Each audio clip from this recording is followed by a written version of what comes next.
church. We're going to continue along with our verses there in 1 Corinthians 13, but we're just going to read, verses 4 through 7 today. And we're learning from the Lord what love is and what it does, how it affects us in our life. We also know God's word teaches us that God is love, and therefore, with the absence of God is the impossibility to love or understand love. Therefore, as the Church of Jesus Christ, those of us who have received salvation through Christ, we finally know what love is. It is Him. And that love dwells within us. And now we have the ability to love that we never had before Jesus.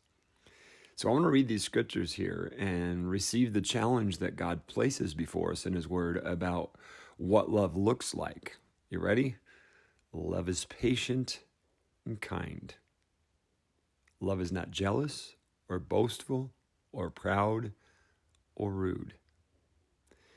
There's a lot more I can read, but let's just pause on that for just a moment and think about it. How am I patient and kind? How am I not jealous or boastful? How am I not proud or rude?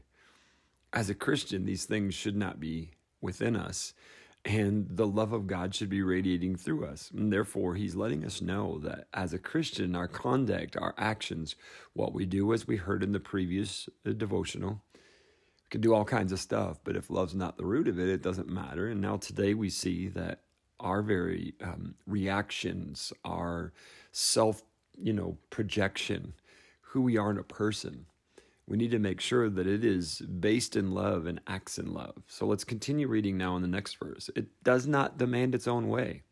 It is not irritable, and it keeps no record of being wronged. It does not rejoice about injustice, but rejoices whenever the truth wins out. Love never gives up, never loses faith, is always hopeful, and endures through every circumstance. I love that.